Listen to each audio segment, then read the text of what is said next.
Profundizamos en el análisis del posible segundo juicio político contra Trump y la interferencia que eso podría causar en el Congreso mientras intentan avanzar la agenda del presidente Biden.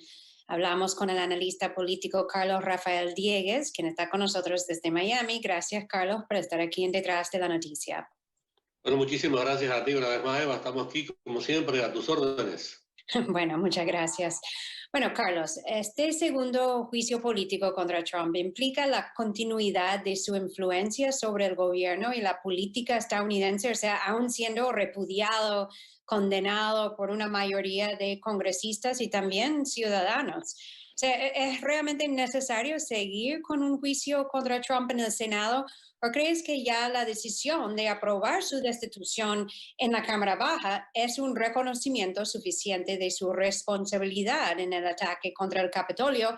Y además, para tomar en cuenta, es más importante avanzar en este momento con la agenda de la nueva administración o seguir peleando con el exmandatario. Bueno, lo que pasa es que el caso de Trump ha sido todo el tiempo una mecha ardiente, ¿no? En los últimos 4 años, que ha culminado prácticamente con lo que pasó el pasado día 6 de enero en el Capitolio, y ha sido un estallido muy grande, y aún hay analistas planteando de que Trump pudiera seguir haciendo daño. Por eso es importante, yo pienso, culminar el impeachment lo más rápido posible en el propio Senado, porque al propio tiempo va a salvar la honrilla del Partido Republicano y un tanto la honrilla de la histórica y famosa democracia de Estados Unidos, donde hoy la estatua de la libertad llora ante el mundo por los acontecimientos ocurridos. Por tanto, el impeachment debe de ir hasta el Senado definitivamente, y ya hay elementos, hay muchos elementos, y si en este caso se está planteando que se acusa por instigar, no hay duda que ante la luz pública mundial, el señor Donald Trump instó a que esa rebelión existiera, y de la manera que fue, con violencia, donde hay muertos, y que eso le incumbe, por supuesto, a la administración de Donald Trump. Sí, sin duda, o sea, hay muchas evidencias sobre lo que ocurrió y también, o sea, los congresistas, los senadores que van a ser el jurado de ese juicio estuvieran presentes y fueran víctimas de ese ataque que fue incitado por Trump. Pero al mismo tiempo, Carlos, o sea, ya Trump ya no es presidente, o sea, Biden entra con un tremendo lío en el país, o sea, una crisis económica, una crisis sanitaria, además una mayoría de su gabinete no ha sido aprobado, o sea, no entra ya listo para arrancar directamente para resolver los problemas del país. En ese sentido, y además el país, o sea, el Congreso sigue dividido. ¿Cuáles deben ser las prioridades de la administración Biden, o sea, durante sus primeras semanas, no tomando en cuenta el juicio que el Senado podría estar realizando contra Trump? Esa propuesta que ya ha hecho el presidente Biden de un paquete de ayuda de 1.9 billones de dólares, que es bastante ambiciosa, aunque necesaria, ¿crees que eso podría ser aprobada por un Congreso que aún sigue tan dividido? Bueno, yo espero que sea aprobado por el bien de Estados Unidos y sobre todo de las familias de Estados Unidos, los que menos posibilidades tienen, que no son pocos. La prioridad debe ser la pandemia, pero también para la pandemia se va a enfrentar Biden a una situación de estructuras muy fuertes, de medidas dictatoriales, podemos decir, que Trump estableció, que tendrá que organizar un tanto la sociedad.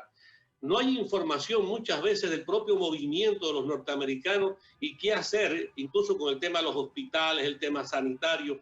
O sea que sería perder bastante tiempo si seguimos centrados en Trump.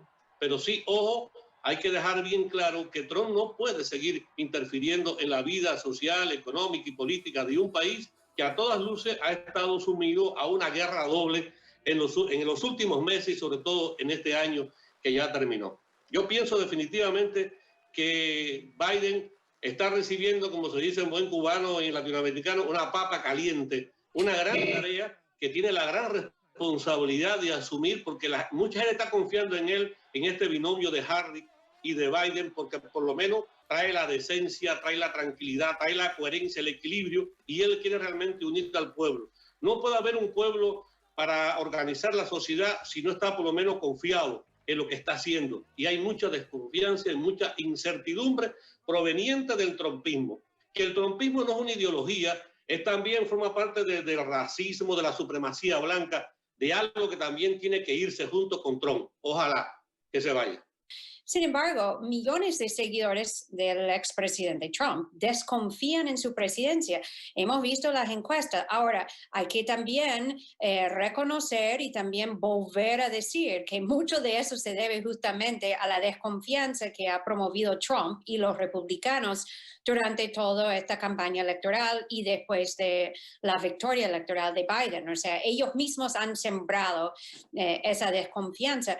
Pero ¿qué puede hacer Biden con eso? ¿Podría impactar su capacidad de gobernar? ¿Crees que van a persistir estas amenazas como estamos viendo? O sea, Washington fue militarizado, o sea, como si fuera un país en guerra, que realmente lo es. O sea, ¿crees que Biden puede superar esa división, esa desconfianza, avanzar con su agenda, gobernar en tranquilidad?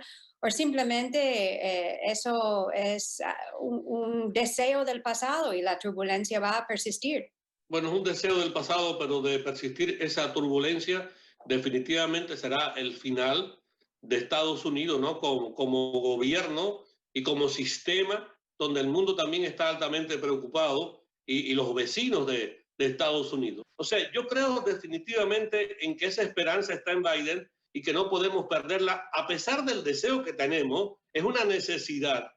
No puede existir lo que está pasando hoy con la pandemia, donde también paralelamente exista una guerra por el poder a partir de un concepto de supremacía blanca, de racismo, o sea, donde el odio prime, porque lo que ha primado en los últimos tiempos ha sido el odio del Trump y toda una amalgama de leyes absurdas, donde lo primero que también tendrá que hacer Biden es desmontar las mentiras de Trump.